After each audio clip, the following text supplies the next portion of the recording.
Muy buenas tardes, muy bienvenidos a esta nueva edición de Economía para Todos. Hoy es ya 2 de marzo, inauguramos mes. Aquí seguimos y con muchísimos temas, porque algunos se repiten, como el techo de gasto y la senda de déficit, que ha vuelto al Congreso, luego tiene que ir otra vez al Senado. Ya saben que se lo tumbó el Senado, ahora lo han vuelto a aprobar en el Congreso, tiene que volver al Senado y pues lo más probable es que se lo tumben también, y aquí será sí, es igual, si es que ya, yo creo que lo que menos le preocupa a Sánchez ahora es si tiene presupuestos o no los tiene. Anda, Montero, prorroga los del año pasado y déjate de historias, y vamos a otra cosa, que estamos muy liados, que tenemos muchas cosas por delante. Esa es una, y sobre todo el informe que le ha hecho la AIREF de los miles de millones que hay que pensar en ir desajustando, digamos, dejando de gastar. Tenemos también el IPC, que dices, hombre, sí, tal, la electricidad. Dice, ahora que la electricidad hay muchas horas en las que está a cero y está muy barata, pues ahora a la hora os voy a subir el IVA, hombre, mira por dónde. Y todavía nos quieren vender que la electricidad vamos a pagar menos y tal. Bueno, vamos a ver, pues habernos dejado disfrutar de ese menor precio, y no justo ahora pues nos suben el IVA nada menos que del 10 al 21. Así que es otro sufrimiento para muchísimas familias, porque estos se creen que porque la electricidad esté un poco más barata, la cesta de la compra y las cosas básicas. Por cierto, luego también el Euribor hablaremos, que ha repuntado, con lo cual ya pues hasta abril habrá que esperar para que las familias vean alguna rebaja de las hipotecas. Hablaremos del índice que se han inventado para los alquileres, que lo único que va a conseguir es seguir rematando al sector, que los alquileres sigan subiendo y que haya menos pisos para alquilar, pero es igual, a ellos la experiencia, el currículum de lo que ha pasado en otros sitios, tal, les da igual, ellos van a lo suyo y es lo que hay. Y luego, por supuesto, vamos a hablar de la creación de esa empresa que es para ayudar a los amigos, que se llama Tecnológica, un rollo macabeo que se han montado Escribá y no sé quién más, para al final ayudar a algunos amigos que están en dificultades. Y como consecuencia de eso también hablaremos de otras ayudas que se van conociendo, que se le dieron en su momento a Aereuropa, que es por qué se le regaló la aerolínea de correos, en fin, cosas muy feas que están pasando y de las cuales sabemos solo un porcentaje mínimo, pero que se va a ir sabiendo y lo vamos a ir contando, lo que afecte a nosotros, que es muy importante, porque claro, si tú le das 1.100 millones a una aerolínea y luego encima le regalas la que acabamos de montar con el dinero de todos, pues hay que contarlo, y además con pelos y señales. Venga, vamos. Bueno, y hoy un placer, las dos personas que me acompañan, Luis Fernando Quintero. ¿Qué tal, Carmen? Y Domingo Soriano. ¿Qué tal? Que por si no lo escuchaste, tengo que contarte que el jueves en la tarde, en la noche de Dieter, una carta de 4 hijos de un oyente que se llamaba Felipe González, para darle la puntilla el día del cumpleaños. Cumplía años, se llama Felipe González, y te citan en la carta. Así que escúchalo, que estaba muy maja la carta, era muy graciosa, y hablaban de su padre, que se llamaba Felipe González, que es socio, por supuesto, de Libertad Digital, y que cumplía 80 años, o sea que tiene casi también la misma edad que Felipe González, y estuvo muy gracioso, y en la carta me acuerdo que citaban a Domingo. Bueno, total, vamos al tajo, que hay mucho, y por empezar por lo último, porque además va a ser un pis-plas, porque como no sabemos lo que va a durar el techo de gasto y la senda de déficit, no sabemos las intenciones de momento, que se las están guardando, del Senado, pero supongo que pues se lo volverán a tumbar, pues si se la han tumbado una vez, pues no se lo van a tumbar 2 o 27. No sé cómo lo habéis visto. Y luego, sobre todo, lo más, creo yo, lo más sensato de todo eso es lo que dice la AIREF, que dice, si es que no van a cumplir, o sea, no van a cumplir, y ustedes tienen una obligación, que es la de recortar los gastos y ajustarse, y no sé si le van a hacer caso o se lo van a pasar por, como siempre, por arco del triunfo. Pues yo no creo que le haga mucho caso, tampoco creo que les preocupe. Yo estoy contigo en que ahora tienen otras preocupaciones, ahora tienen otras urgencias, y cuidado, que todas estas urgencias también impactan aquí. Es decir, todo el mundo, está flotando en el ambiente la cuestión del caso Koldo, evidentemente, problemas de corrupción, pero es que eso va a tener impacto directo en todas estas cuestiones. Es decir, la debilidad política del gobierno, que lo hemos dicho en todos estos meses, esta idea de que necesitan los votos de todos, cuidado, porque por ejemplo estas cosas, dicen, no, parece que va del Congreso al Senado, el Congreso al Senado, cuidado. A un gobierno tan débil como está y a un gobierno que cada vez además necesita hablar con más gente, ahora ya desde esta semana tiene que hablar con uno más. Cuidado, a ti te divierte mucho, Tomás. Oye, a mí me encanta. Pero desde el punto de vista de, pues eso, aprobar unos presupuestos, pues que es le una vayan dando, complicación amigo, extra. Ya, si no digo que... a mí que me registren. Mucha pena no me da, pero que es así. Entonces, ¿qué decimos? No, esto va a estar constantemente, o si no prorrogarán. Yo creo que el gobierno, también por una cuestión de desgaste político, opinión pública, a mí no me extrañaría que en un momento dado pues intenten tirar para adelante, prorrogar y ya está. Lo que pasa es que, claro, eso es iniciar la legislatura dando una sensación de debilidad brutal, desde el punto de vista político. Desde el punto de vista económico, lo que tú dices, claro, prorrogo unos presupuestos, la idea diciéndome que tengo que recortar unas cifras de déficit que, a pesar de que digan, sí, van bajando, hombre, es casi inevitable, pero que siguen sin estar cerca todavía de los objetivos y del... o sea, lo mejor que prometen es que este año, a ver si con suerte llegamos al 3%, que sigue siendo una barbaridad, después de 4 años de crecimiento con la ayuda de la Unión Europea, y no estamos ahí. Y además, en ese esquema ya final, pues Bruselas mirándonos y diciendo, oye, ¿qué está pasando aquí? Porque este gobierno depende de forma absoluta del respaldo de Bruselas. Depende porque, para empezar, la mitad de las políticas, luego iremos hablando a lo largo del programa, pero la mitad de las políticas son políticas que se basan en la recepción de fondos por parte de Bruselas. Entonces, no ayuda nada al gobierno ni siquiera poder presentarle a Bruselas unos presupuestos cerrados. Entonces, son complicaciones sobre complicaciones que, si fuera una sola, probablemente Pedro Sánchez, que siempre ha sido, pues eso, muy trilero, pues mueve los cubiletes, no sé qué, va a Bruselas, les dice claro que es que la oposición, que el otro no sé qué, pero va sumando y va a ser muy complejo. Y, claro, dices, ¿qué tiene que hacer este año? Pues este año la IREF estaba planteando, bueno, y el gobierno dice 3,9, final de 2023, la IREF mantiene 4,1, pero el objetivo para 2024 es un 3. Eso es un punto de PIB de reducción. En esta coyuntura política, ¿vemos al gobierno logrando eso? ¿Vemos al gobierno haciendo ese tipo de recortes? ¿Vemos al gobierno plantándose, por ejemplo, ante quién? Ante sus socios vascos, que ahora, después de las elecciones vascas, a ver quién es el que pide más. Es el socio. A ver quién es el socio y a ver qué pide cada uno. Ante los socios catalanes, que les quedan 6 meses para las europeas, y ya hasta Ábalos va a decir, oye, ¿qué hay de lo mío? Va a pedir una subvención también, que le abran una partida en el presupuesto. No, bueno, y que las intenciones yo creo que están medianamente claras. El Ejecutivo, ¿qué es lo que quiere? Tener más techo de gasto, quiere poder gastar más, porque tiene muchos más compromisos en esa dificultad que estabais poniendo encima de la mesa. Y el objetivo que tendría que buscar precisamente es el del ajuste, porque lo que estamos viendo es que cada vez gastan más, cada vez adquieren más compromisos de gasto con unos y con otros, y cada vez nos suben más los impuestos porque no están dispuestos a ajustar el déficit vía reducción de gasto, con lo cual la situación es mala.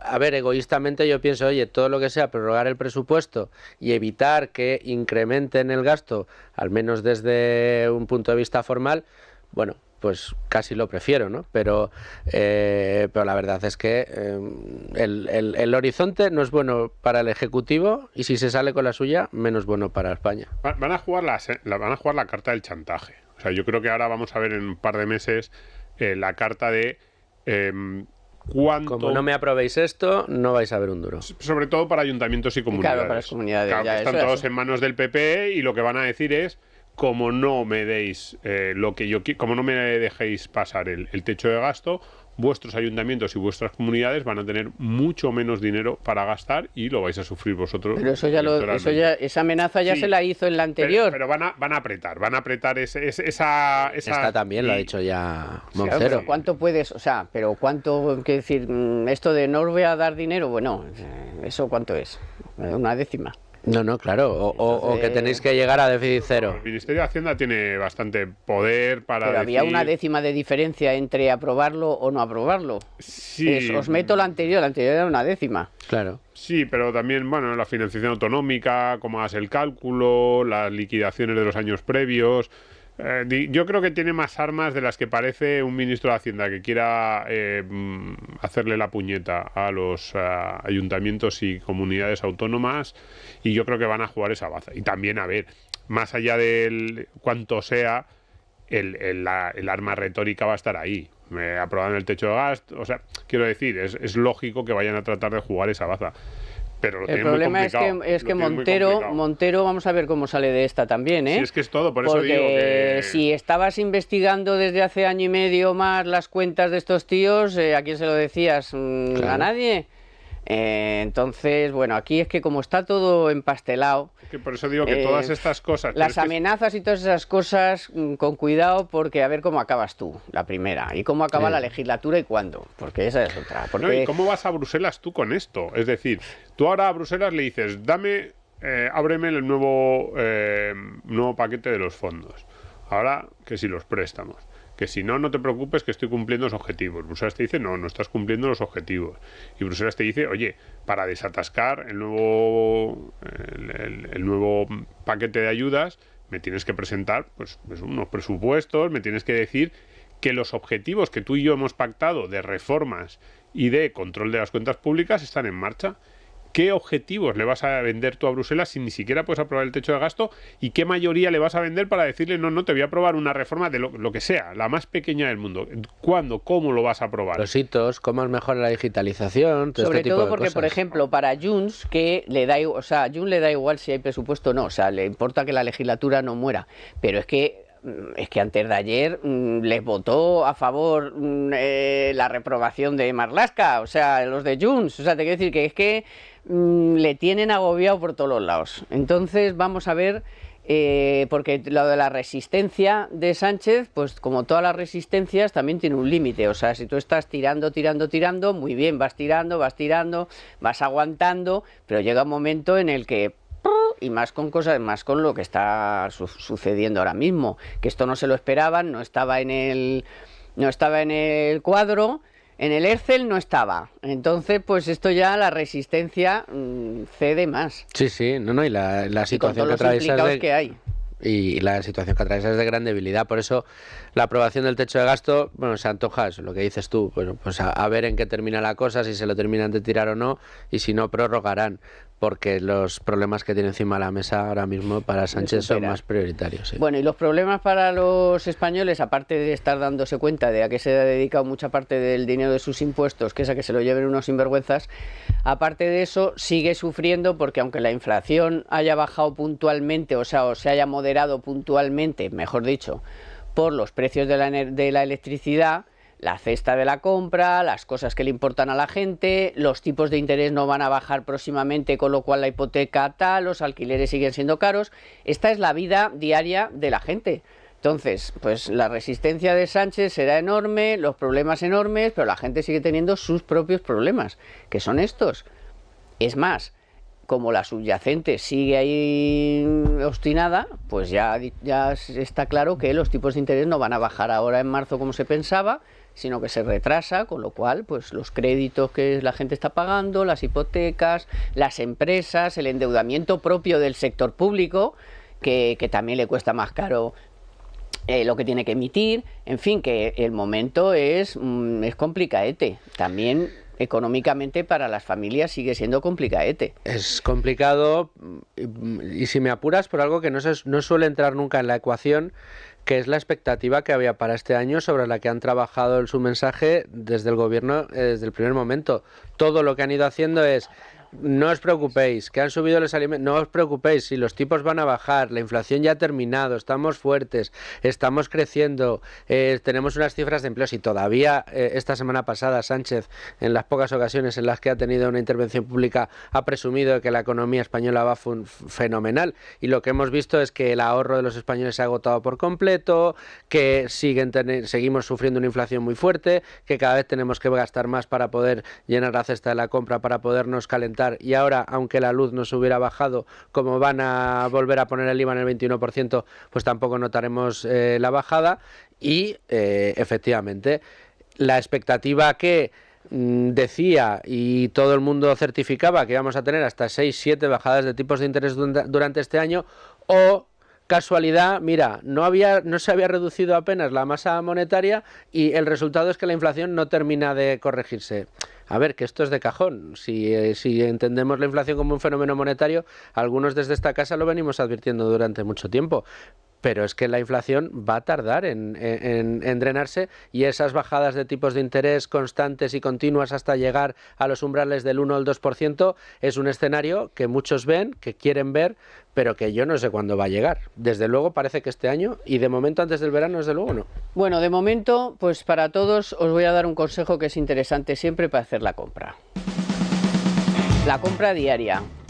Así que si quieres disfrutar de mucha calidad y mucha más variedad para poder escoger, pues lógicamente nada mejor que el Corte Inglés. Es mucho más que un supermercado, con mucha más calidad, mucha más variedad y muchísimas más marcas que en ningún otro sitio. Por eso yo y mucha gente va a Supercor, Hipercor y el supermercado del Corte Inglés. ¿Que buscas un vino especial edición limitada? En el Corte Inglés lo tienes. ¿Que buscas un salmón salvaje capturado con pesca sostenible? En el Corte Inglés. ¿Que buscas un jamón 100% raza ibérica de bellota y de la marca más exclusiva? Lo mismo. Y así todo lo que quieras. Desde cualquier producto, de cualquier marca, incluidos todos los productos marca el Corte Inglés Selection, o lo más especial de una denominación de origen o indicación geográfica protegida, por ejemplo, de vinos, quesos, frutas, verduras, carnes, en fin, todo. Y además, ya sabes que cuentas con espacios exclusivos de grandes marcas como La Finca, La Real, Hamburguesa Nostra, en los que vas a disfrutar muchísimo. Y ojo, con servicios que nadie te ofrece, como su cocedero propio de marisco o el corte y envasado al vacío de piezas enteras de jamón y paletas. Comodidad 100%. Si buscas mucho más para tu compra, supermercados El Corte Inglés, en tienda, web y app. No hemos comentado que también se ha conocido esta semana el dato de la gente que lo está pasando realmente mal. O sea, es que un 26,5% de los españoles está en riesgo de pobreza o exclusión. Y a todo esto hemos conocido el dato oficial ahí, que ha habido que sacarlo porque lo mezclan con todo y tal, de realmente las personas a las que se les ha dado el ingreso mínimo vital, que no llegan ni a 360.000, que ya han puesto, sacaron un autobús, ahora han puesto un número de teléfono a ver ya si cazan a la gente a lazo o yo qué sé qué, porque vamos, oye, pues si eres incapaz de darlo, pues déjalo o coge otro método, pero es que ya lo de sacar el autobús, ahora un teléfono, y todo esto para darlo a 360.000 personas. Familias, hogares. Creo que eran 360.000 hogares, ¿eh? Yo digo personas, pero bueno, es igual. Un desastre. Un desastre sí. Con todo el anuncio que hicieron y Escribá nos lo vendió, como que además, como tengo los datos, lo puedo dar de oficio. Así, de oficio ya se lo voy a dar a 500.000 personas. Han pasado 5 años, ¿no? ¿O 4 o 5 años? 4, desde 2020. 4 años y nada de nada. Eso, han tenido que poner ya hasta un teléfono para que les digan que le doy el ingreso mínimo vital, hombre. Tal, y ni aún así la gente lo quiere porque, primero, es poco, te hacen hacer la declaración de la renta, tienes que demostrar que no se quede la familia entera y los niños y los abuelos y los padres, y es un follón y es una Total, que no, casi la gente es que ni lo pide. Y luego un informe que nos está fenomenal, de Beatriz García en Libertad Digital, que habla de que 1,5 millones de personas, de trabajadores, no van al trabajo ni un solo día en todo el año. O sea, el año pasado no fueron ni un día.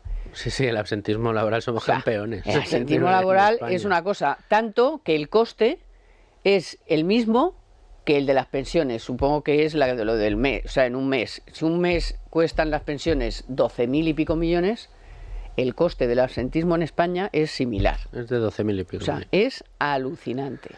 Sí, ¿por dónde empezamos? Porque las dos cosas son de nota, ¿eh? Las la dos del cosas son ingreso de nota, mínimo pues. vital y la de las bajas. Pim, pam, pum. Bueno, pues mira, si queréis empiezo yo con lo de la pobreza, porque a mí el índice de exclusión social nunca me ha gustado mucho porque siempre ha sido muy interesado, y es verdad que en ese no hay un 26% de españoles de pobreza. No, o sea, un 26% de españoles no pero son el dato pobres dentro en de el ese sentido informe, de pobreza. eso es, Pero porque dices, y llegan puede haber mal a fin de mes, puede que no sé haber qué. una chica joven que sea considerada en riesgo de exclusión y que viva en una familia con unas rentas de millones de euros, sí. Es posible. ¿Y por qué? Pues porque vive en una familia desestructurada, no saca buenas notas, no le gusta no sé qué, bueno, en fin. En cualquiera de los casos, dentro de ese informe se recoge otra cifra, que es la de porcentaje de personas en España en situación de pobreza severa, que es los que no pueden acceder ya no a comer carne, pescado y fruta cada 2 días, que es uno de los indicadores de ese 26,5, sino no poderlo comer prácticamente ni una vez cada 2 semanas, ¿no? Entonces, esa, el 9, ¿no? esa tasa está en el 9, es la tasa más alta desde 2015 y ha ido increciendo durante estos últimos años. Eso sí que me preocupa y eso sí que va en línea con la privación o digamos con el empobrecimiento que hemos estado registrando durante estos últimos años merced de la inflación. Cada vez que hemos sacado el tema de la inflación y decimos los impuestos y cada vez que decimos esto y que publicamos, por ejemplo, que somos la mano de obra más barata de la Unión Europea, publicamos que los españoles somos los que más nos estamos empobreciendo, somos los que sufrimos un incremento mayor de los precios y un incremento menor de nuestros salarios, perdiendo riqueza real a unos índices que no se recordaban en España, siempre hay alguien que te dice, pero si los bares están llenos, pero si los hoteles están llenos, pero si no te puedes ir un fin de semana, si llega el fin de semana y están las carreteras con atascos porque se va todo el mundo a descansar y a pasárselo bien. Bueno, estos indicadores ya sí te van diciendo que efectivamente, aunque hay gente que se lo sigue gastando, por esto que decía yo antes, las expectativas, bueno, nos hemos gastado el dinero de los ahorros que teníamos, pero bueno, como esto va a mejorar, como los tipos van a bajar, como todo va a ir muy bien y como nos están diciendo que la economía va muy bien, aquí no va a pasar nada, no voy a perder mi empleo y voy a seguir para adelante. Siempre hay gente que puede, o sea, pero es que, vamos a ver, es que si no sería que el 100% de los españoles están metidos en casa, pues no se pueden tomar una cerveza, pero hombre. La situación de deterioro... Porque estén los bares llenos no quiere decir que hay gente que lo está pasando mal, y muchos. No solo eso, sino que la situación de deterioro de la renta per cápita en España, si se mira en su conjunto, es incluso mayor en su conjunto que en los periodos de crisis severa como vivimos en el 10 o en el 12, donde efectivamente había mucha gente que lo había pasado muy mal y otra que se mantuvo. El que perdió el trabajo lo pasó muy mal y el que se mantuvo bien. El problema es que ahora no tenemos una caída tan severa del empleo, pero las caídas de renta han sido brutales. La caída de poder adquisitivo ha sido brutal y generalizada en toda la población. Es decir, si lo miramos desde ese punto de vista, en este momento nos encontramos peor de lo que fue. No tenemos a mucha gente trabajando, pero ¿en qué condiciones? No, porque por eso claro, digo, hay gente trabajando a media jornada, enganchando el 40%, un contrato, uno o dos contratos al mes firmando. Y el resto en casa. O sea, que te quiero decir que, bueno, eso la calidad del trabajo ya es para otro programa. Sí, a ver, la cifra a la que deberíamos prestar más atención es esa, eso que se llama carencia material, que son pues desde los más graves o los más llamativos, pues eso, no poder calentar bien tu casa, no poder comer, creo que eran 2 veces carne a la semana o equivalente, no poder, luego hay algunos que pueden parecer algo menos graves, pues yo que sé, no poder irte de vacaciones una semana al año y cosas así. Y ahí sí, ahí el dato es del 9%. Es un dato que es superior al de cualquier año desde 2014, eso es llamativo, y es un dato que, aplicando la retórica que aplicaban los miembros de este gobierno antes de que ellos llegaran al poder, sería para, pues que los niños desnutridos. Los niños desnutridos. Porque ellos no aplicaban este dato, que yo he dicho, no, a ver, es que esto de riesgo de pobreza, el 26%, que es un dato muy llamativo, pero uno piensa en pobreza y que piensa casi pues en una persona que está pues eso, en la puerta del metro pidiéndote o algo así en la calle y dices que el 26% de españoles está o en esa situación o cercana y es como, no, eso es mentira, no podemos decir eso ni antes, pero es que este gobierno lo decía, los miembros de este gobierno lo decían y ahora cuando no les interesa, bueno, se pasa de puntillas, no solo el gobierno, también los medios de comunicación pasan mucho más de puntillas. Entonces, ahora ya no hay yo ya lo decía antes, decía, cuidado, ese dato no es verdad, el dato que más deberíamos mirar es este de carencia material, pero es un dato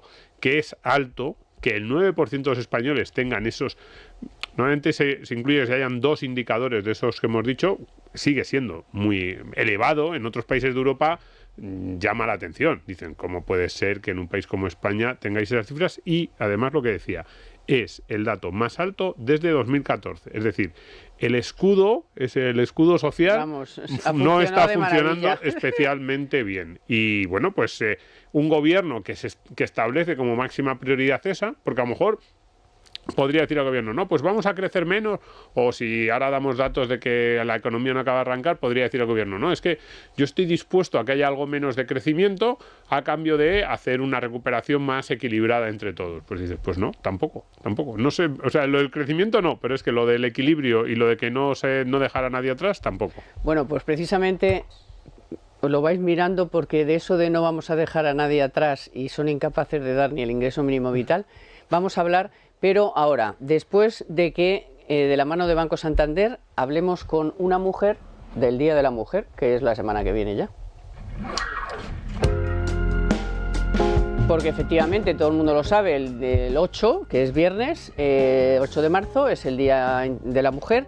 Y, a ver, se ha avanzado mucho, pero obviamente no está todo hecho. Hay muchas cosas que no están hechas, pues la maternidad, por ejemplo, pues es un salto cualitativo para la igualdad total en el trabajo y en tantas cosas, y en el salario y en muchas cosas. Así que se han hecho muchas cosas, y muchas se han hecho, y hay que reconocerlo, gracias a las empresas también, a la sociedad que ha evolucionado, pero también y en paralelo a las empresas.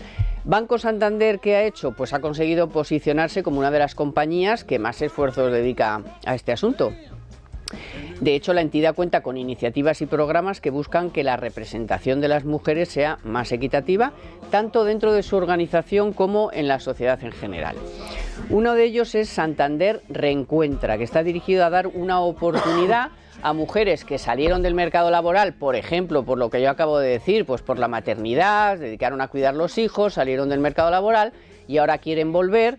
Y bueno, pues tienen sus dificultades. Entonces lo que hace el Banco Santander con este programa es, bueno, pues ayudar a esas mujeres. Una de ellas que salió del mercado laboral y ha vuelto es Rebeca, que bueno, pues que ya nos está escuchando, a la que saludamos, es Rebeca Durán. Buenas tardes, Rebeca. Hola, buenas tardes, Carmen. ¿Qué tal? Bueno, muy bien y muy nerviosa. Sí, que va. Mira, hay una pregunta más personal que te quiero hacer yo primero, que es ¿cuáles son las razones que crees tú por las que hay que celebrar todavía el 8 de marzo, Día de la Mujer? Bueno, se celebra el Día del Croissant, pues vamos a celebrar el Día de la Mujer, pero razones de peso que tú crees que hay detrás de este importante Día de la Mujer. Bueno, pues a ver, no sé si serán muy buenas mis razones, pero a ver, el Día de la Mujer... Bueno, las tuyas. Bueno, también. A ver, nosotras siempre hemos estado un poco, desde todos los tiempos, siempre atrás, ¿no? Entonces nos ha costado mucho estar ahí arriba, incluso en tiempos de ahora, pues nos sigue costando. ¿Hay que celebrar este día? Por supuesto que sí, porque nosotras lo merecemos, valemos y... No sé qué más. Bueno, por ejemplo, tu caso concreto, Rebeca, tú te fuiste del mercado laboral, ahora nos contarás, supongo que, no sé, porque fuiste madre o por otras razones que desconozco, ahora no lo cuentas, y después has decidido volver, ¿no? Te has incorporado de nuevo al mercado de trabajo. ¿Por qué te fuiste? ¿Qué razones...? Bueno, yo en 2016 tuve a mi hijo Mario, en noviembre de 2016, y en octubre del 2017 la empresa cerró. Entonces, pues bueno, decidí dedicarme pues al cuidado de mi hijo por un tiempo, pero claro, ese tiempo pues se alargó demasiado. Porque intentaste volver, pero encontraste muchas dificultades, de todo tipo, supongo. Sí. Bueno, eso es lo que yo siempre pensaba. Pensaba que no iba a ser así, pero al final sí, cuando una persona hace entrevistas y la rechazan continuamente, porque a ver, cuando te llaman para entrevistarte es porque han visto algo en ti, pero luego no es entendible que cuando haces la entrevista no te rechacen, vaya. Ya. Entonces... Vamos, que tú notabas que ahí había algo más. Algo. Y entonces en estas te topas con Santander Reencuentra. ¿Y cómo te topas con Santander Reencuentra? ¿Te hablan de ello? ¿Lo encuentras en las noticias o lo escuchas a alguien? No sé. Pues fue gracias a mi cuñada. Ella me habló del programa Reencuentra que hacía el Banco Santander y me animó. Entonces, pues bueno, se pusieron en contacto conmigo, querían conocerme y hacerme una entrevista. Y hice la entrevista y esa misma tarde me llamaron pues para decirme que estaba dentro del programa. Así que la verdad es que imagínate Carmen, la verdad es que me emocioné muchísimo porque no me lo creía. Y bueno, a raíz de ahí pues... ¿Ya encontraste trabajo? Pues a raíz de ahí Reencuentra lo que me ha ayudado ha sido profesionalmente y en lo personal. Y llevo 6 meses trabajando, así que pues se puede decir perfectamente que gracias a esa iniciativa, a Reencuentra, he podido encontrar trabajo. Porque también te ayudan en ese programa a modernizarte, quiero decir, a incluso buscar otra salida a la que tú estabas buscando y estabas ahí que no había forma, ¿o no? Bueno, a formarte en otra... Claro, Reencuentra lo que hace es que, te proporcionan... te dan una experiencia profesional temporal en sucursales, o sea, que te facilitan, ya te empiezan un poco a meter otra vez, a volver a ese mundo laboral, ¿no? Que ya lo habías dejado un poco, bueno, que lo habías dejado ya apartado. Entonces empiezas a quitarte esos miedos también, a sentirte más segura. Te facilitan también otro tipo de herramientas como formación. Tenemos también coaching que están en continuo contacto con nosotras para que, bueno, pues cada persona tiene un objetivo y, bueno, pues para llegar a ese objetivo. Muy bien. Y oye, Rebeca, ¿y tú ya se lo has contado a alguien también? ¿Has hecho de oreja a oreja? Sí. Boca a boca, ¿sí? El boca a boca es muy importante. ¿Y también le ha ido bien? ¿O está en ello? A ver, todavía no, porque, yo le he contado mi experiencia. Entonces, pues bueno, sí que pues animo, ¿no? La has dejado en la pista, la has dejado en la pista de... Sí, claro, le he puesto las miguitas de pan, como quien dice. Muy bien, Rebeca, pues me alegro muchísimo que te haya ido bien. Gracias por compartir con nosotros tu experiencia y que te vaya muy bien, y a todas las personas a las que se lo puedas decir y se reencuentren con el trabajo y con su vida profesional y personal, pues muchísimas felicidades. Carmen, ¿puedo agradecer? Claro. ¿Puedo dar las gracias? Sí. Por supuesto. Pues a ver, lo importante, yo tengo que agradecer y quiero dar las gracias a todo el equipo que forma Reencuentra por hacer que funcione esta iniciativa. Sobre todo quiero dar las gracias a los que me han dado esa oportunidad, a Manu, Ana, Laura y Andrea, que es genial. Y por supuesto, muchas gracias, Olga. Bueno, nada pues más. Muchas gracias a ti, Rebeca, por compartir tu experiencia con nosotros. Un saludo, Chao, Carmen. hasta pronto. Gracias, adiós. Se lo he comentado antes, el Euribor a 12 meses ha roto la tendencia a la baja que había iniciado en la última parte del año pasado. Así que en febrero ha vuelto a repuntar hasta el 3,67%. ¿Esto en qué se traduce? Pues que los hipotecados a tipo variable con revisión anual van a tener que esperar un poco más para ver cómo pueden reducir su cuota. Se habla del mes de abril, vamos a ver.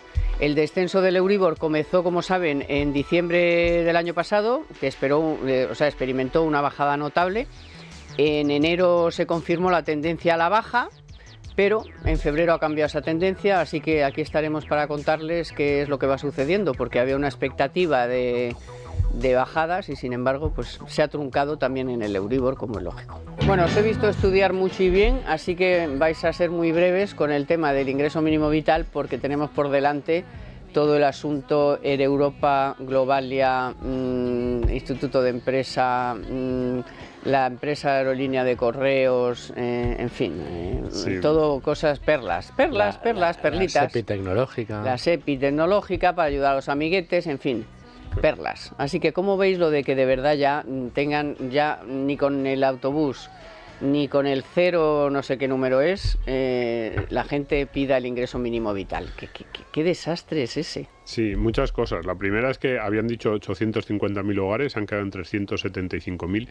Están tratando de maquillar la estadística porque están también metiendo a los hogares que tienen la ayuda para la infancia, solo la ayuda para la infancia. Uno escucha al señor Escrivá cuando presentó el ingreso mínimo vital y estaba claro que no era eso lo que él quería decir cuando hablaba de ese objetivo de 850.000.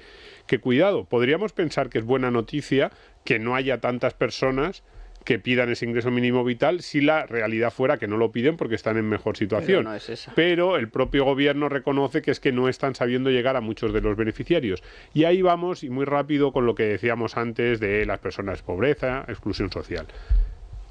carencia material severa, ese casi 10% de la población española. Son personas que no cumplan 4 de los 9 ítems de las nuevas categorías que establece el INE. Pues bien, 4 de esos 9, estamos hablando de categorías, las que yo he dicho antes, un poco más anecdóticas, no puede irse de vacaciones. Bueno, anecdótica que el que no puede dice, oye, que eso es muy... O sea, que todos queremos tener unos días de descanso. Pues no puede irse de vacaciones una semana al año, 33%, por ejemplo, no tiene capacidad para afrontar gastos imprevistos el 37%. Pero alguien podría decir, bueno, pero eso no es exactamente pobreza. No, pero fíjate, el 6%, lo que decíamos, no puede permitirse una comida de carne, pollo, pescado al menos cada 2 días.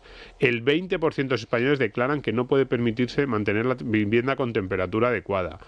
El 11% de los españoles reconoce que han tenido retraso en el pago de gastos básicos, tipo hipoteca, alquiler, recibos de gas, comunidad, etcétera. Casi el 30% de los españoles dice que no podría sustituir los muebles estropeados o viejos. Entonces, fijémonos, y si cumples 4 de estos, creo que no he dicho los 9, pero bueno, más o menos son también, no puede permitirse disponer de un automóvil, no puede permitirse un ordenador personal. Si cumples 4 de estos 9, estás en carencia material severa. Pues bien, casi el 10% de los españoles, que eso... Es que son 5 millones, casi son 4, más de 4 millones y medio de personas que estarían en esa situación. Entonces, es un dato muy alto, es un dato que no ha llegado con este gobierno, pero que con este gobierno ha empeorado, es un dato que este gobierno manipulaba de forma absolutamente demagógica cuando estaba en la oposición los miembros de este gobierno, y que con estas cifras, este gobierno, el del escudo social, el de los ministros técnicos como Escrivá de no os preocupéis porque aquí yo tengo la solución y vamos a llegar a los 850.000 hogares, presenten unos datos como los del ingreso mínimo vital, que no llegan ni a la mitad de los hogares que tú has dicho, que la AIREF te está diciendo en todos sus informes que tienes un porcentaje de hogares a los que no llegan, que cumplirían las características, que es muy alto, y que, digamos, lo presenten con esta normalidad, pues sí que es algo para llamar la atención y para señalarles porque ellos eran los que más señalaban a los otros y no están mejorando las cifras. Los de no vamos a dejar a nadie atrás, pues hay una fila de los que se han dejado atrás. Bueno, si saben que lo han hecho mal, que nos las han dado ahí mezcladas con todo, que ha habido que hacer ahí una purga de datos. O sea, que si serán conscientes de lo mal que lo han hecho, que tienen que enredar con las cifras para que al final no sepamos muy bien cuáles son. Y hay que saber que un gasto imprevisto, por ejemplo, es ir al dentista. Sí, o sea, que se te rompa el coche, una cosa así de más de 200, 300. Vale, pero el coche puedes irte al autobús o al metro, pero se te cae una muela y eso es un gasto imprevisto que cuesta una pasta, además, el dentista. Esa es la situación de los españoles. Y luego está el debate, que yo creo que es el que lógicamente tendría que suscitar estos datos que estabais dando, que es el de si es necesario o no es necesario el ingreso mínimo vital. El ingreso mínimo vital no está siendo capaz de llegar a la gente. Cuando llega está siendo muy difícil de tramitar. Los propios funcionarios se han quejado en muchas ocasiones que es muy difícil de poner en marcha. Se está contando de manera tramposa, porque no cobra lo mismo el que tiene una discapacidad y 2 hijos a su cargo que el que es una sola persona. Oye, a lo mejor había que plantearse que en lugar de poner en marcha el ingreso mínimo vital, se deflactara la tarifa del IRPF y nos llegaba a todo el mundo, se mantuvieran los IVA reducidos para la alimentación y la energía, que ayudaría a muchísimas familias a poder asumir esos gastos, rebajaría el nivel impositivo de las infinitas tasas que nos han ido poniendo durante estos últimos años y que se han traducido en unas recaudaciones absolutamente récord. Por ejemplo, se me ocurre que en lugar de querer dar paguitas para que luego al final te encuentres con que hay familias que prefieren renunciar a un puesto de trabajo porque va a recibir menos o le va a costar un esfuerzo mucho mayor mantener ese trabajo que mantener esta paguita una vez la consigue.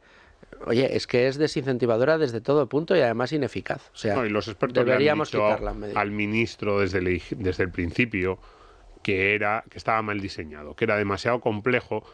Yo entiendo en parte a Escrivá, es decir, Escrivá dice, claro, yo de esto lo tengo que hacer, tengo que controlar que no se me cuele el fraude, y además probablemente hay un punto, que esto, bueno, debería preguntarse el propio ministro, de falta de confianza en su administración, de voy a saber controlar cuáles son los casos o no de fraude. Entonces dice, pongo un procedimiento por el cual me aseguro de que todo al que le llega el ingreso mínimo vital realmente lo necesita. ¿Qué ocurre? Que entonces lo que pasa es que no llegas a mucha gente. Claro. Tienes que hacer un sistema más sencillo. Los expertos llevan ya años diciendo al ministro, establezca usted un sistema más fácil y que además no desincentive. Un esquema, por cierto, lo presentó el extinto Ciudadanos en su momento, en aquel 2015 en el que presentó tantas cosas interesantes. Pues una de las más interesantes era aquel impuesto negativo sobre la renta, yo no sé si os acordáis, que presentó Garicano, claro, que era una idea como que te daban una paga y cuando tenías trabajo se te iba quitando, pero era poco a poco, había un incentivo a que te incorporases al mercado laboral porque cuando te incorporabas ganabas mucho más incorporándote porque por una parte tenías el sueldo y por otra parte lo que te habían estado dando antes no desaparecía del todo. Ese tipo de esquemas, además, más casi universales, son, en mi opinión, mucho más interesantes. Trataron de plantear esto, les salió mal, fueron luego poniendo parches casi cómicos, como lo del autobús que decías tú antes, y no lo han conseguido. Entonces, yo creo que no pasaría nada, bueno, sí les pasaría a ellos, a lo mejor. El orgullo es muy, iba a decir muy puñetero, y es así, reconocer, ha sido una herramienta que ellos dijeran está muy bien intencionada, no hemos sabido implementarla, vamos a ver si alguna de esas alternativas que nos están dando los expertos funcionan. Le ha complicado la vida a la gente, le haces hacer la declaración de la renta a una persona que no tiene ni para, como acabamos, que no tiene ni para el dentista, ni para comer carne, ni para cambiar el electrodoméstico, y le haces presentar la declaración de la renta de todos los miembros de la familia. Sí. O sea, ¿pero qué me estás contando, señor no Escrivá? Es fácil, cuidado. A mí aquí hay un punto... Porque lo tienes que meter como ingreso. Sí. Pero yo intuyo que todos nosotros tenemos ya pues el DNI, el certificado electrónico para operar vía internet con la agencia tributaria. Sí, por eso digo, pero es que a eso iba. La gente lo hace. Pero que iba a decir que hay muchas gestiones de la administración, y no solo con la administración central, también a veces el ayuntamiento te pone una multa, paga aquí la multa o lo que sea, o el IBI, o bueno, lo que sea. Y uno entra y dice, qué bien. Y yo muchas veces digo, oye, pues esto está bastante bien. Pero casi siempre en esas normas hay un elemento que no está presente, y es, oye, ¿y el que no puede hacer esto? El que no sabe. Porque es verdad que para el que... Yo no soy un experto informático, pero para el que tiene unas ciertas herramientas, tiene una cierta capacidad, conoce un poquito un funcionamiento del ordenador, se saca el DNI electrónico, hay muchos pasos en los que la administración española se ha modernizado bastante, a todos los niveles, autonómico, central, ayuntamiento. Pero yo pienso, oiga, ¿y si yo tuviese aquí 85, 87 años y no tengo a alguien cercano que me eche una mano? ¿Y si yo no tengo un ordenador? ¿O si yo tengo una renta muy baja o no tengo estudios, no digo que sea analfabeto, pero bueno, tengo problemas a lo mejor, pues no tengo esas herramientas, esos conocimientos? Las administraciones públicas españolas, en ese proceso de modernización, que en algunos casos no es tan mal, se han convertido en una barrera brutal para esas personas que no tienen... Y siempre todos los gobiernos dicen, no, pero íbamos a implementar, y entonces sacan soluciones como la del autobús, vamos a ir a la puerta de su casa. Pues tampoco lo estáis haciendo bien en eso. Entonces, ya fíjate, hasta más que una crítica a este gobierno en concreto o en general, dense cuenta de que no todas las personas son como ustedes, ministro Escrivá o consejero de Economía, que sí, que usted dice, fíjese qué fácil, con el DNI electrónico en 5 minutos lo he hecho, he presentado la declaración de la renta. Sí, usted sí que sabe hacerlo, pero el que no sabe hacerlo se encuentra una barrera muchas veces, o como el mismo ministro, que parece que le tenemos manía, pero es que... No, yo sí le tengo manía. ¿Te acuerdas cuando aquello de las citas? No, es que no hay que pedir cita previa. Claro que sí, y para algunos pedir cita previa es difícil, pero bueno, estás con el ordenador, cada 5 minutos le vas dando y en un momento dado al final consigues la cita. Pero hay gente que se ha podido tirar meses sin poder acceder a una determinada ventaja, prestación, algo que necesitaba, porque la barrera informática era muy importante. Entonces, y dijo que era mentira. Y dijo que era mentira en el Congreso. Que era mentira, que no había lo de la... Y ahora, la semana pasada dice, otra vez vuelve la cita, pero no decías que la cita previa no había fallado nunca. O sea, mentiroso compulsivo. Sí, se les ha pegado todo lo peor. Bueno, vamos al tajo de el asunto de la pasta de los españoles que está por ahí circulando en otros sitios. Por ejemplo, Todo lo que hemos... primero, la SEPI tecnológica, esta que se ha inventado... Sociedad que se han inventado, Española para la Transición que dice, Tecnológica. se la ha inventado Escrivá, naranjas de la China. Esto se lo han inventado en Moncloa. Se lo han dejado a este pobre que lo presente, pues como lo han dejado el ministerio hecho un poco los zorros. Yo creo que esto, cuando Escrivá le dijeron te vas a ir aquí, ya le habían dicho que iba a hacer esto. Vas Bueno, a luego le manejar tuvieron que dar la kilos. función pública, porque le pareció poco. Hombre, no sé. Que son 20.000 millones lo que tiene ahí, Cuidado, ese instrumento. Pobre, Bueno, esto pobre, es para entrar en, básicamente, Telefónica, Eso está confirmado Indra por el propio y Prisa. ministro. Y luego ya dicen que luego también para que entrar en empresitas o que empresitas se puedan Claro. se puedan tecnologizar o digitalizar, pero eso para no estaban los fondos europeos para que se digitalizara la empresa. Que esto también va... Claro, que bebe Va de por los ahí. mecanismos, el Next Edge, el Hub audiovisual, ya bebe este fondo con 20.000 millones de todos esos mecanismos. Pero si no ha que dicho funcionado sea el mecanismo ese, ¿por qué va a funcionar dicho ahora a través claro, de la que dicho otra? sea de paso ya tenía sus propios objetivos. Y luego lo que en Libertad Digital hemos testeado con algunos players del mercado que están pendientes precisamente de este tipo de cosas y con lobbies de mercado es, dicen, no, hombre, si es que se han inventado una SEPI para empresas tecnológicas, para cambiar el modelo productivo, para la digitalización, dice, pero ¿qué empresa a día de hoy no tiene un programa de digitalización? ¿Qué empresa no lo tiene? ¿O qué gran empresa, el IBEX 35, por ejemplo, en la que probablemente el gobierno tiene intención de entrar de alguna manera para tomar posiciones de control, no tiene ninguna división de tecnología ni ningún incremento de tecnología o de digitalización? Dice, absolutamente todas. Es decir, el gobierno lo que ha hecho ha sido diseñar un mecanismo a medida para poder tomar participaciones de compañías industriales, de compañías de capital. ¿Te acuerdas cuando aquel famoso triangulación perturbadora quería dirigir en un asalto financiero y mediático en España, según denunció Juan Luis Cebrián con el asalto Andesa, que a ti te sonará mucho de aquella época? Bueno, pues ese asalto financiero y mediático ahora tiene un instrumento... La famosa. Pues que no te cuente, que no te cueste otra la sed de Escrivá. No, porque Tú no voy a esta te la escribir, tomas con más porque no voy a escribir un libro, vale, es que vale. esto Sí, fue pero es que tienes ahí a Prisa que necesita, o sea, debe más de 700 millones, casi 800 millones, vale en bolsa 200 millones vale en bolsa. Prisa lleva en quiebra técnica, ni se sabe. Con 20.000 millones tienes armas suficientes para decir, te soluciono la vida y me la debes. Y ahora no encuentra a otros que pongan el dinero, como pasó la anterior vez, que ya solo se el dedicó hub audiovisual. la señora de Santa María a buscarle... De los 20.000 millones, solo el hub audiovisual son 1.700 millones. El poder de la SEPI para poder invertir en empresas, la partida son 200. O sea, fijaos la diferencia entre la SEPI y el SETT que se ha inventado Escrivá. La SEPI tiene para poder invertir 200 millones, patrimonio total de la SEPI 2.000 millones. SETT para invertir 20.000 millones de euros. Es una barbaridad. Y a todo esto tienes a las grandes tecnológicas en el mobile diciendo que a ellos lo que quieren es menos regulación, menos burocracia y menos historia. Y crean una sociedad para hacer burocracia. Porque si has sido incapaz... Es decir, vas a ver a quién le vas a deber la pasta. No, pero muy fácil, pum, pum, pum. Pero el resto, burocracia seguro. O sea, el resto es burocracia, porque lo de los fondos europeos no sale por la puñetera burocracia. Dices tú, las grandes no, pero cuántas pequeñas y medianas empresas les hubiera venido fenomenal de los fondos europeos para digitalizar si el kit digital pues tampoco lo pedía nadie. Si también tienen que buscar a la gente a lazo para darle los 2.000 euros del kit digital.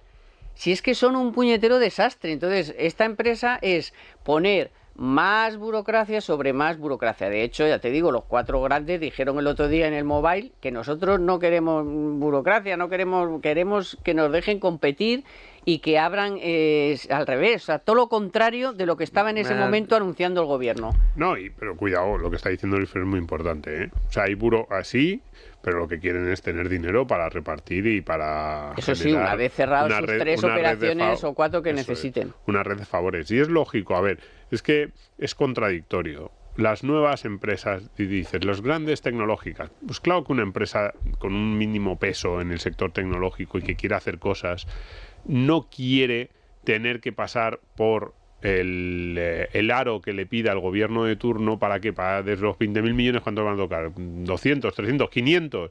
Y dice, o sea, tengo yo que amoldar mis proyectos de futuro en los que estoy tratando de innovar por aquí, por allá, de plantear algo nuevo a los consumidores, a una estructura que efectivamente burocrática, que para cumplir con los requisitos, que tengo que luego que justificar, que el proyecto tiene no sé qué, que si he contratado a este tipo de personas, que si he contratado a este otro colectivo, que si cumplo con la tecnología, que a lo mejor el gobierno se inventa, no, pues esto es para desarrollar, pues eso, el kit digital. Y a lo mejor hay empresas que dicen, pero si eso ya está pasado, ahora lo estamos haciendo de otra forma.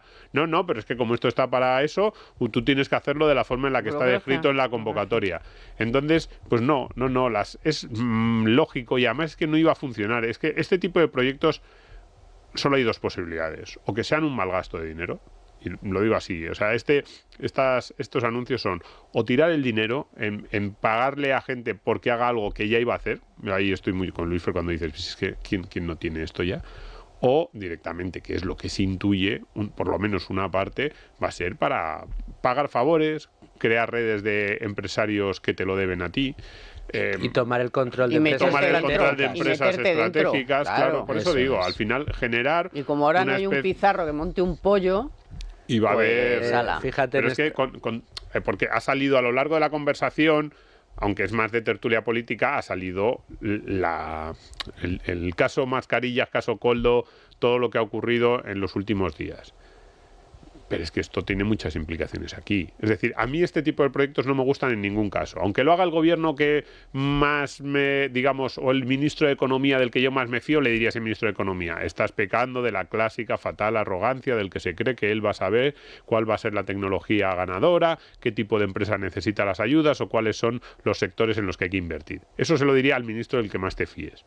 Pero encima con un gobierno tan poco fiable, o sea, se lo han llevado crudo con las mascarillas, pero esto no. Esto van a hacer el reparto con una precisión, ¿no? y con una limpieza que nos vamos a quedar todos asustados, con unas auditorías, con un control. No se va a perder nada, ni un céntimo. Fíjate, como la de Aereuropa, mira, como la de Aereuropa, 1.100 millones que le dieron. Claro. Y encima le regalaron la de Correos, que esa es otra, o sea, Correos. Metes ahí a tu amigo que no tiene ni puñetera idea, no ya de correos, sino de nada, de gestión, ni de economía, ni de nada. Que llega el nuevo, que ese sí sabe, y llega y al tercer día ya reúne a los sindicatos y les dice, oye, que esto yo no he visto una cosa igual en mi vida de mal. Ya me curo en salud, a mí que me registren. Y esa empresa que dejas con un agujero de 1.000 millones porque se la has dejado en manos de un amigo tuyo que no tiene ni jolera idea de qué va el negocio, y encima crea una aerolínea de correos que es un fracaso y que luego vas y se la regalas al que la has dado ya 1.100 millones, que resulta que es muy amigo de la mujer del presidente. O sea, pero ¿qué es esto? Y ahora nos tenemos que creer que la SEPI esta nueva va a ser, como dice Domingo, vamos, la limpieza espectacular. ¡Hombre! Pero si rechazaron la constitución de una agencia independiente con peso de Bruselas para que pudiera auditar los fondos. Exacto. Y lo que hacen es crear empresas públicas que se van adjudicando los fondos para sí, para luego repartirlo ellos como buenamente consideren oportuno. Y que aquí también se han contado con en el tema asunto mascarillas, se han juntado también los fondos europeos. Hombre, aquí, claro, Armengol los vendió cuando no podía justificarlos. Aquí van a tener un problema con la Fiscalía Europea, que ya ha pedido datos, pero en fin, esto Oye, te adjudico un contrato de 800 millones, me llegan las mascarillas, no me funcionan. Bueno, espérate, en lugar de pedirte que me las devuelvas y que me devuelvas el dinero, las pongo allí y pido los fondos europeos y luego me callo. Pero si es que eso es lo que están haciendo. Y cuidado que muchos de estos mecanismos que se van creando no tienen el mismo control que tienen los ministerios y los organismos públicos, los organismos de la administración. Los organismos de la administración son muy poco ágiles, son muy rígidos, pero de lo puro serio que son con los interventores, la intervención allí, que coge aquí el boli, donde aquí el gasto presente. Muchos de estos organismos nos los venden como no, va a ser más flexible, va a ser más dinámico, va a estar más adaptado a las necesidades de las empresas y del mercado. Coladero. Claro, no, pero por eso digo que es una herramienta, es una herramienta medida. Es verdad que esas cosas luego hay que verlas en el detalle. cuál ha sido es decir, la forma con la que se ha creado, pues eso, si está bajo el paraguas directo de un ministerio, si hay un control directo de la intervención o no. ¿Cómo se da el dinero? ¿Se va a hacer cómo se reparte el dinero o no? Pero a mí esas cosas me dan miedo. Es verdad, alguien podría decir, pues vamos a ver el detalle. Bueno, cuando veamos cómo se va generando el detalle, pero a mí me gusta por lo menos levantar la mano y decirlo. Cuidado, porque muchas veces esto se hace precisamente para eludir esos mecanismos que sí que es verdad que hacen muy rígida la administración, pero por lo menos le aportan un nivel de control que no tienen todos. Sí, pero vamos al detalle. Dices tú, vamos al detalle. Vamos a ver. Se supone que son fondos, los de la SEPI nueva, esta tecnológica y demás, para invertir en tecnología, para cumplir con los hitos de los fondos europeos. En eso estamos de acuerdo, ¿verdad? Pero no había unos PERTES de esos... No, es que están metidos. ¿Para qué te tienes que inventar? Bueno, pero ¿para qué te tienes que inventar nada si ya tienes creado Vamos a ver, otro? coger una posición de control en Telefónica, ¿qué supone en inversión de tecnología? ¿Qué supone en avanzar en la tecnología? Nada. Coger una posición de control en Prisa comprando la compañía para salvarla, ¿qué supone de incremento de ordenadores? ¿Va a cambiar los ordenadores de las cámaras? ¿O es que el Estado se apropie y nacionalice compañías libres? Es que estamos hablando de eso. Bueno, claro, espérate a ver cómo es la entrada en Prisa, porque a lo mejor es sencillamente que le dejan el dinero y no hace falta tampoco que esté ni en el Consejo de Administración ni nada. La otra... y probablemente... Y en Telefónica igual, va a ir más por ahí, puesto en el Consejo. Ni ellos quieren ni los de Prisa quieren, pero es mejor para todos, pero salvo para el resto, para los que ponemos el dinero. Para los que ponemos el dinero. Yo te suelto el dinero y luego todos sabemos quién te lo ha dado, tú lo sabes, yo lo sé, todos tranquilos. Y eso sí, tú sigue haciendo porque sigue siendo una empresa independiente. Que adiós, me dice Luis Alonso que adiós, que estaba muy bonito y muy interesante, pero que ha llegado la hora. Luis Fer, gracias. Un placer. Domingo Soriano, gracias. Naya Pertusa en la producción, Luis Alonso a los mandos. Gracias también, compañeros de Libertad Digital Televisión, y por supuesto a todos ustedes, que volvemos el próximo sábado, como siempre, con más cosas. Y además ya ven que esto se va calentando.